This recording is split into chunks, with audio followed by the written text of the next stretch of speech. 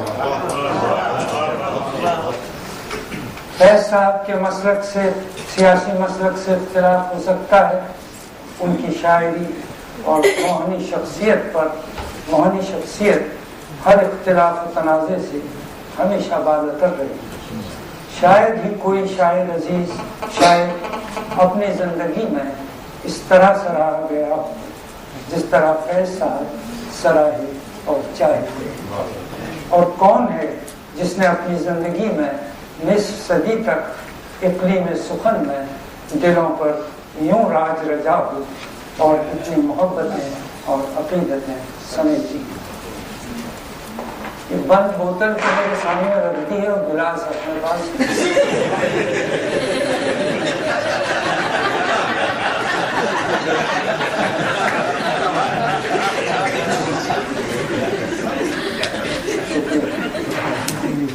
اب بوتل بھی اپنے پاس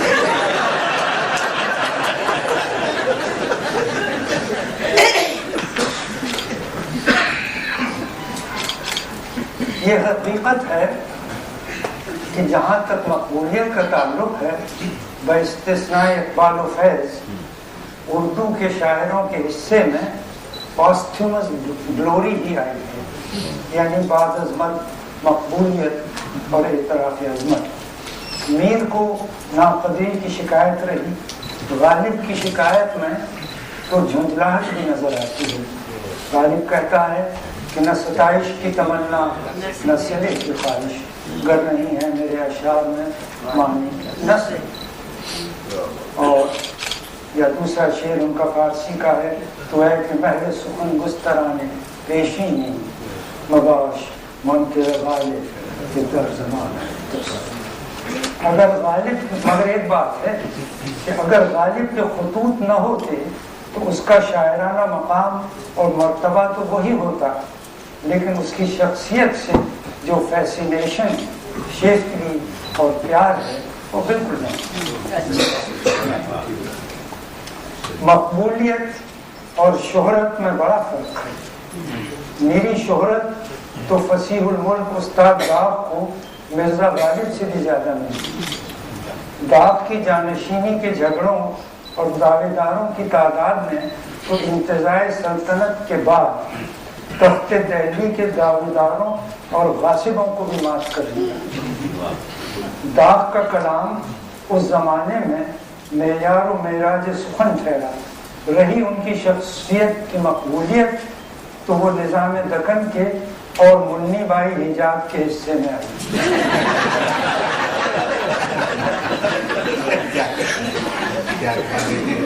نظام کے حصے میں اس لیے کہ داغ اس کے ملازم تھے، اور منی بائی کے حصے میں اس لیے کہ وہ داغ کے ملازم تھے۔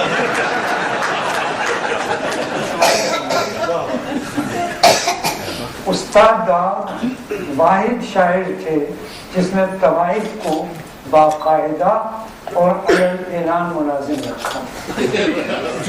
اس سے پہلے رکھنے پر لوگوں کو اعتراض نہیں تھا، استطاعت نہیں تھی۔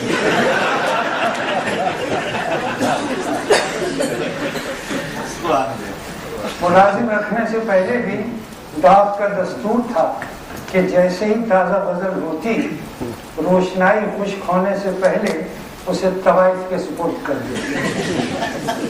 پھر وہ غزل حیدرآباد دکن سے شہر شہر کوٹھوں چڑھتی، سینہ بسینہ، سینہ بسینہ اور حسینہ بحسینہ۔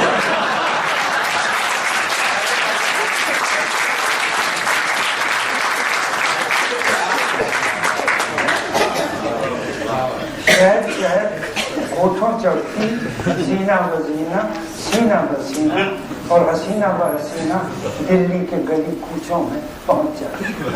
اس زمانے میں یہ کام جو پہلے طوائفیں کرتی تھی، یہ کام اب الیکٹرانک میڈیا کرے۔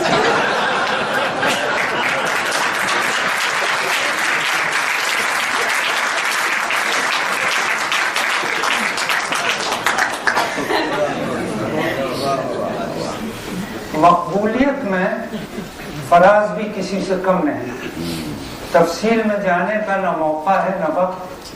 بس ایک شعر پر اکتفا کروں گا جس کا مفہوم یہ ہے کہ بھلا اس شکاری کو ہرن کے پیچھے گھوڑا دوڑانے کی کیا ضرورت ہے جبکہ خود ہرن گردن ڈالے اس کے سامنے آن کھڑے ہیں. اب شعر سنیے فراز کے بارے میں ہے. کیوں وہ صیاد کسی صید پہ توسن ڈالے, توسن گھوڑے کو کہتے ہیں, کیوں وہ صیاد کسی صید پہ توسن ڈالے, صید جب خود ہی چلے جاتے ہیں وہ گردن ڈالے.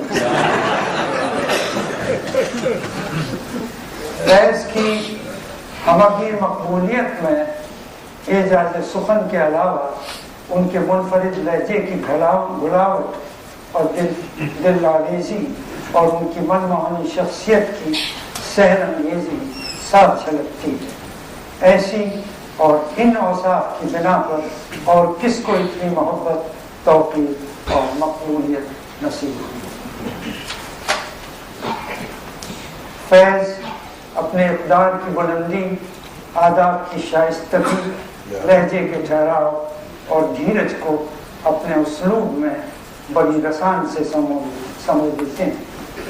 وہ اپنے لہجے میں اپنی ذات کا سارا حسن اور رجاؤ لے آتے ہیں اور جہاں فعل کو اپنے پیچھے ہانپتا چھوڑ آئے وہاں حرف اپنی حرمت اور تاثیر کھو دیتا ہے. جو لفظ کسی سچائی, آدرش اور آزمائش کی آنچ پر نہ تپایا گیا ہو وہ کبھی دل میں نہیں اترتا. تاثیر نہ سنائی سے آتی ہے نہ عروض و ریاض کے طفیل. شاعری میں فیض صاحب کا رشتہ اہل قال سے نہیں اہل حال سے ہوتا. انہوں نے اس رمز کو ابتدائے سفر ہی میں پا لیا تھا کہ صرف ایک جذبہ صادق اور سوز دروں ہے جو حرف سادہ کو عنایت کرے اعجاز. آزادی اظہار, احترام آدمیت اور انسانی اقدار کی پاسداری, جس پابندی اور جیسی استقامت سے انہوں نے نامساعد حالات میں کی وہ لائق ستائش. جس مسلک مساوات اور کج کلہی کی سمت انہوں نے ایک دفعہ اپنا قبلہ راست کر لیا پھر اسے تالدم زیست نہیں بدلا. اسی عہد وفا میں علاج گردش لیل و نہار ڈھونڈا.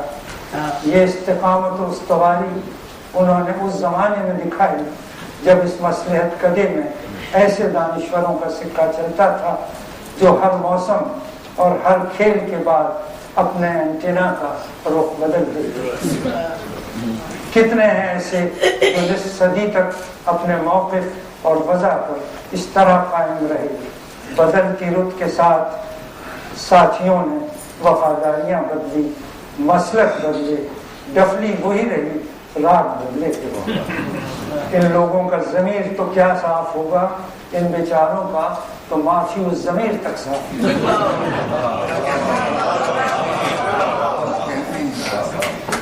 بات خواہ داغ اجالے کی ہو یا دریچے میں گڑی سلیموں کی, نظم کا عنوان آج کی رات ہو, سر وادی سینہ ہو یا آج بازار میں پاو جوڑا چلے. فیض صاحب کا اصل موضوع اول تا آخر انسان کا دکھ رہا ہے. انہوں نے یہ بھی واضح کر دیا ہے کہ یہ دکھ کسی اندھی اور بے درد مشیت کا پیدا کردہ نہیں. انسان کے دکھ کا سب سے المناک پہلو یہی ہے کہ اس کے پیچھے کسی نہ کسی انسان یا غول انسانی کا ہاتھ نظر آتا ہے. غالباً یہی اس کا روشن پہلو بھی ہے, اس لیے کہ مرض قابل علاج تدارک ہے. تیسری دنیا کے دکھ اور اس کے اسباب و علل اور مختلف پہلوؤں پر فیض صاحب کی بڑی گہری نظر تھی. تیسری دنیا کا اصل دکھ قحط الرجال ہرگز نہیں جس کا اتنا رونا رویا جاتا ہے. صاحبو تیسری دنیا قحط الرجال کی نہیں قہر الرجال کی مالک ہے.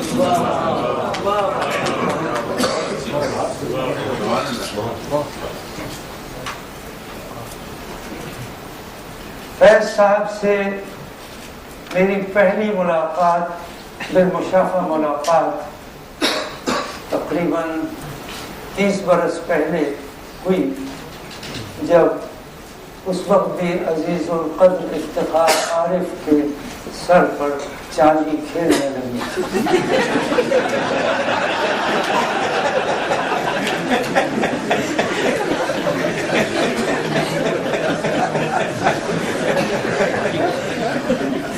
آپ نے میری تصویریں دیکھی، اس میں میرے بال کالے تھے، لیکن ایمانداری کا تقاضا ہے کہ یہ بتا دوں کہ وہ کالے بھی کسی خضاب کے مرہون میں لگے۔ تو میری پہلی ملاقات مخدومی ماجد علی صاحب کے نام ہوئی۔ ماجد علی صاحب بہت ذہین اور بزرگ سنج آدمی تھے۔ ایک دفعہ وزیر مالیات جو زمانے میں علی صاحب ہوتے تھے، تو ان کے دفتر کے سامنے نعرے لگائے جا رہے تھے کہ ایوب کا چمچہ، ایوب کا چمچہ۔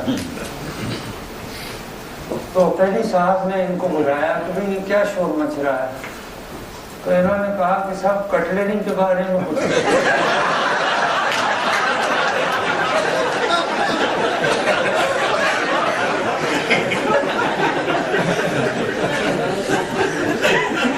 دوسری مزے کی بات جو ماجد علی صاحب کہا کرتے تھے وہ یہ تھی کہ اردو غزل کی سب سے بڑی کمزوری یہ ہے کہ اس میں گھٹیا آدمی بڑی بڑھیا شعر نکالتا ہے۔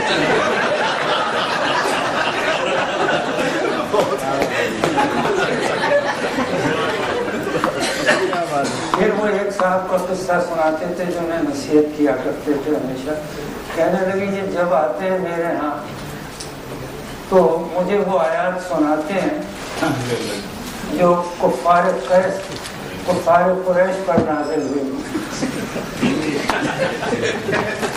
تو میری پہلی ملاقات ان سے ان کے اپارٹمنٹ میں ہوئی جو ہیرٹس کے سامنے واقع تھا۔ میں وہاں پہنچا تو دیکھا کہ فیض صاحب کے پرستار ان کا حلقہ کیے بیٹھے ہیں۔ مجھے اچھی طرح یاد نہیں کہ کسی نے میرا تعارف کرایا یا نہیں۔ بہرحال 2 گھنٹے تک حسب معمول و موقع خاموش بیٹھا، مزے مزے کی باتوں سے محسوس ہوتا رہا۔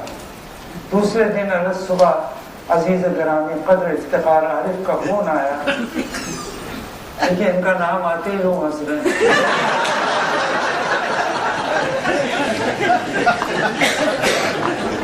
عزیزم ایک فطرہ بڑا مہنگا پڑے گا۔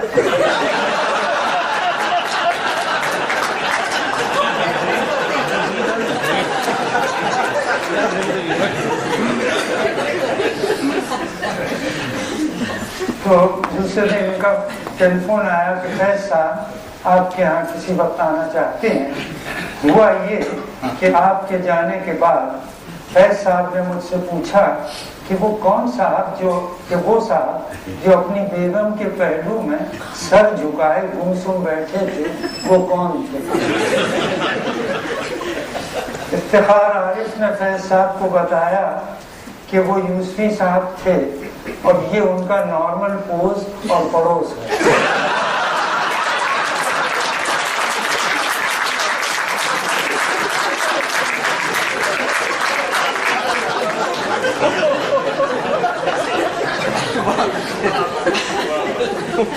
فیض صاحب کہنے لگے کہ تم نے تعارف کیوں نہ کرایا؟ میں نے کہا میں تو سوچ بھی نہیں سکتا کہ یوسفی صاحب آپ سے کبھی نہیں ملے۔ کہنے لگے ہاں کچھ ایسا ہی ہے، بڑی ندامت ہے، صبح مجھے لے چلو یوسفی صاحب کے پاس۔ میں نے افتخار عارف سے کہا کہ فیض صاحب سے عرض کر دیجئے کہ آج شام عطار خود حاضر خدمت ہو کر اپنے مشک کا تعارف کرائے گا. جائے ملاقات وہی مرجع خلائق ماجد علی صاحب اور ظاہرہ نگاہ کا دولت کرا. شام کو ملاقات ہوئی تو فیض صاحب خواہ اتنے محجوب تھے کہ خود مجھے اپنے آپ سے شرم آئی. آداب کا تقاضا تو یہ تھا کہ بے تکلف محفل میں خود اپنا تعارف کراتا. مجھے ایسا محسوس ہوا کہ وہ خود کو اس کوتاہی پر بھی قصوروار ٹھہرا رہے ہیں کہ میری اور ان کی ملاقات 15-20 برس پہلے کیوں نہ. فیض صاحب کے انکسار اور حسن اخلاق سے اس لیے اور بھی متاثر ہوا کہ مجھے نہ جانے کیوں آج بھی یقین ہے کہ اس وقت تک فیض صاحب نے میری کوئی تحریر نہیں پڑھی تھی.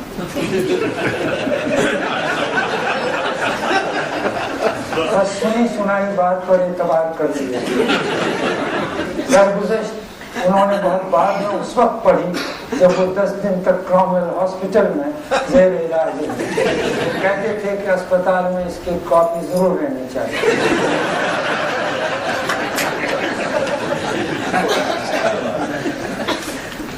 تو میرے اور فیض صاحب کی لاتعلقی کی وجہ یہ تھی کہ وہ کم سخن تھے اور مداحوں میں گھرے رہتے تھے اور میں کم آمیز اور حسب معمول اپنے ہی خود ساختہ خول میں بند رہتا ہوں. جب دونوں بزرگ فریق کم سخن واقع ہوں تو برخوردار افتخار عارف کا کیونکہ اگر بولے نہیں تو اور جاتا.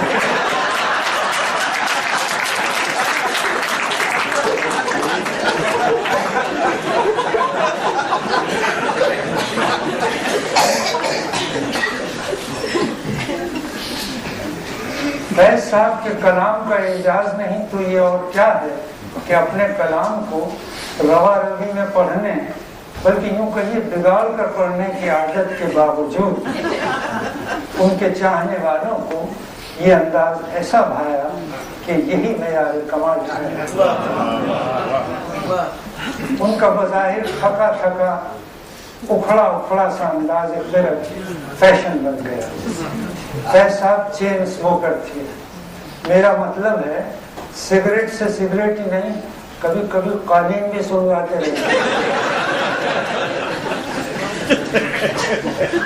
سگریٹ ہونٹوں میں نہ دبی ہو تب بھی ایسا محسوس ہوتا جیسے وہ اپنا کلام کش لیتے ہوئے سنا رہے ہیں.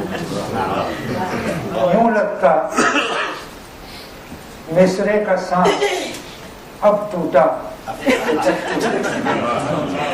وقفے سے ایک گھائل سی سسکی سنائی دیتی.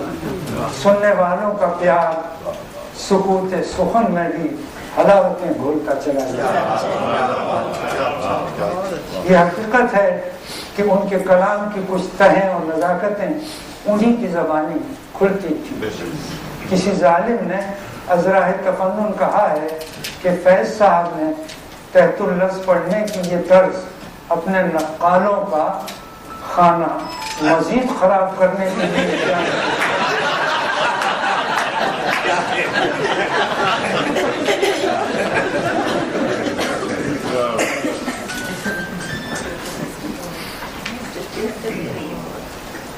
بہت لمبا ہے. یہ تو بہت چھوٹ. آپ کو پتہ نہیں آپ کیا تقاضا کر رہے ہیں. آپ شاید سے محروم ہو جائیں گے.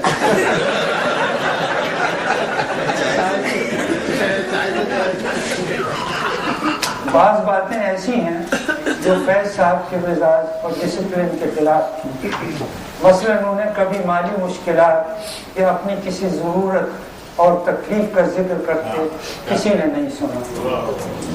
زمانے کی شکایت یا اپنے سیاسی مسلک کے بارے میں نثر میں گفتگو کرتے بھی نہیں دیکھا. نثر میں گفتگو یہ کرتے تھے ان کی وجہ.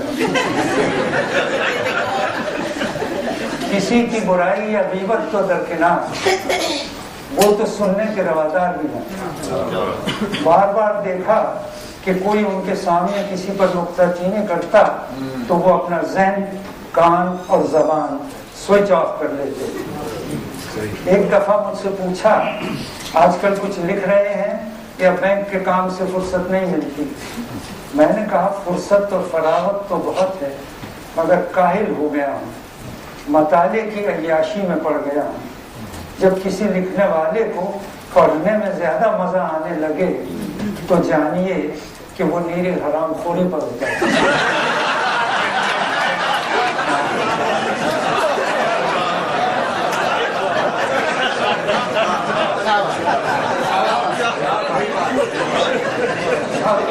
اس کے بارے میں مجھے ایک اور بیان کرتا چلیں. ایک سال میں کبھی کسی کو انٹرویو نہیں دیتا, 20 سال سے میں نے کوئی انٹرویو نہیں. ایک صاحب تشریف لائے اور کہنے لگے میں انٹرویو نہیں لوں گا, گفتگو ہوگی. گفتگو کے دوران یہ پوچھا کہ آپ کی نئی کتاب کب آئے گی, 15 سال ہو گئے. میں نے کہا بھائی بات یہ ہے کہ میں 9 بجے اپنی کرسی پر بیٹھتا ہوں اور 3 گھنٹے کا انٹرول ہوتا ہے اور رات کے 2 بجے سوتا ہوں. کہیں پھر کرتے کیا ہے؟ میں نے کہا مطالعہ کرتا ہوں, اور جب کوئی لکھنے والا پڑھنے میں اتنا وقت لگائے تو سمجھیے حرام خوری کرتا. سب اس کے کوئی 2 مہینے بعد اسلام آباد سے ایک بہت ہی پوش میگزین نکلا. اس کا پہلا مضمون اور اس پر سر ورق پر لکھا تھا میں آج کل حرام خوری کر رہا ہوں.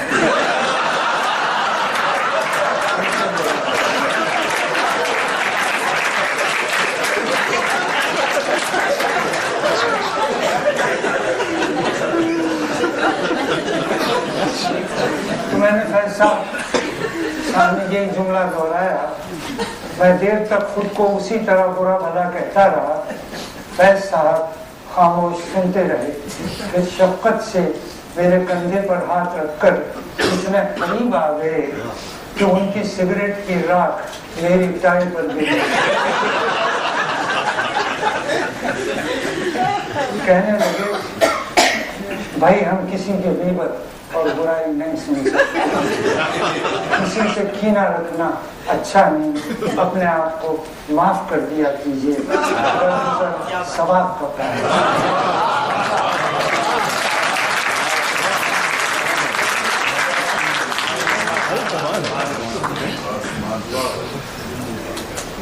سب وقت کم ہے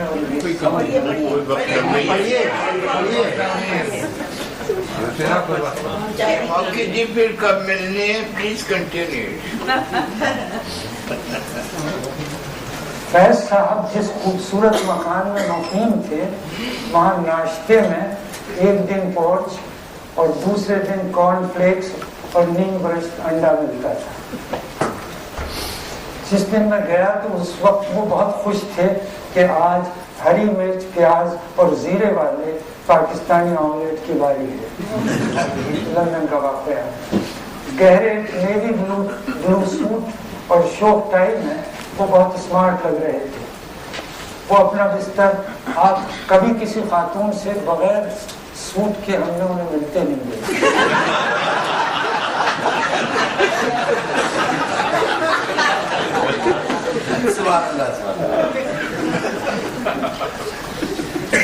وہ اپنا بستر آپ بناتے, کپڑے خود طے کرتے اور کمرے کی چیزیں ٹھکانے سے رکھتے. ایک دن ہم ان سے ملنے گئے تو کہنے لگے کہ معاف کیجیے میں ذرا ہائیڈ پارک ٹہلنے جا رہا ہوں. اتنی دیر میں ایک خاتون آ گئی, انہیں لے کے بیٹھے تو مجھ سے کہنے لگے آپ ہائیڈ پارک دوائے.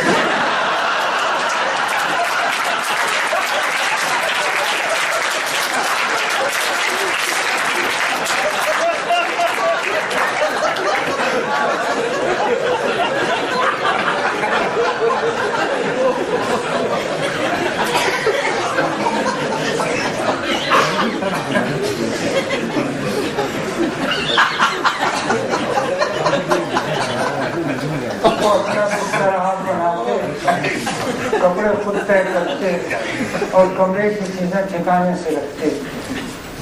کسی کو اپنا بنیان مشین میں بھی نہیں دھونے دیتے تھے, خصوصاً پاجامہ.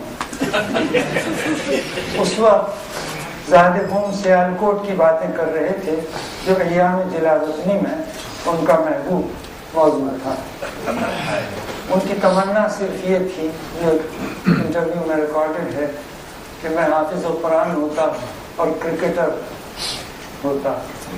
کرکٹر ہو کے تو جو کچھ وہ کماتے وہ ظاہر ہے، لیکن دوسرے آلٹرنیٹو کے بارے میں کیا عرض کروں.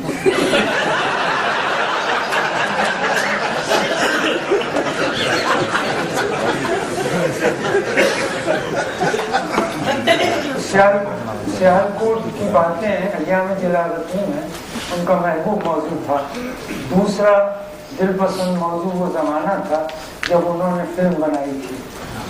اس کا ذکر وہ بڑی تفصیل اور للک سے کرتے تھے. ان موضوعات کے ساتھ مختصر وقت میں ایمرجنسی انصاف کرنے کے بعد صاحب خانہ کو مخاطب کرتے ہوئے کہا، بھائی یہ کیا ہر وقت غالب کرتے رہتے ہیں آپ لوگ، سودا پڑھیے. سودا بڑا جاندار، بہت تہذار شاعر، وہ ہمیشہ اس پر اصرار کرتے تھے اور اکثر سودا کا یہ شعر لہک کر پڑھتے تھے، بہار بے جامے سے پرے جام و یار گزرے ہے، نسیم تیر سی چھاتی کے پاس.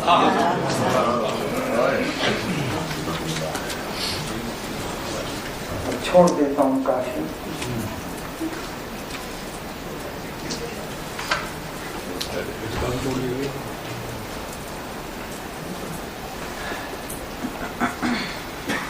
فیض صاحب کے فطری عز و انکسار اور علم و برداشت کے بے شمار واقعات ہیں، جن میں سے نمونتاً ایک بیان کرتا ہوں. اس سے آپ کو اندازہ ہوگا کہ وہ کیسے کیسے مرحلے سے آسان گزر جاتے ہیں.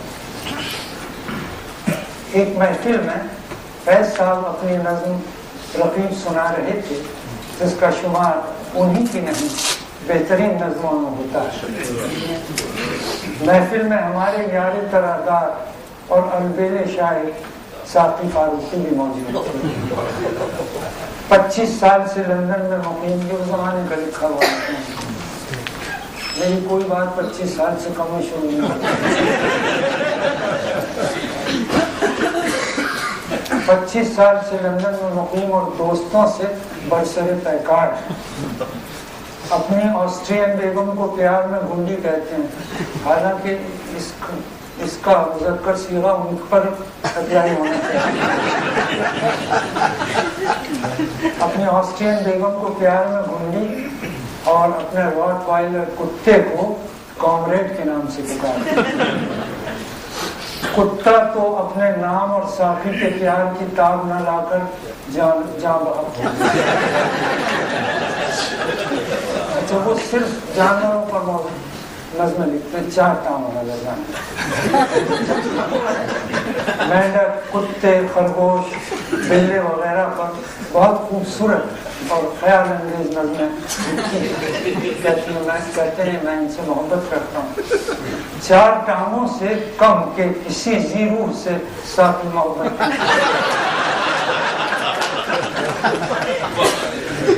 جب سے انہوں نے اعلان کیا ہے کہ وہ ہم سے محبت کرتے ہیں،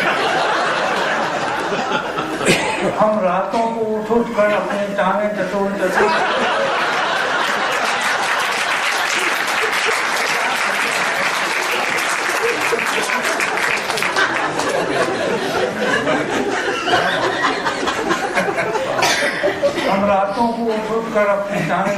چٹول کر گنتے ہیں کہ کہیں ہم اپنے بارے میں کسی مغالطے میں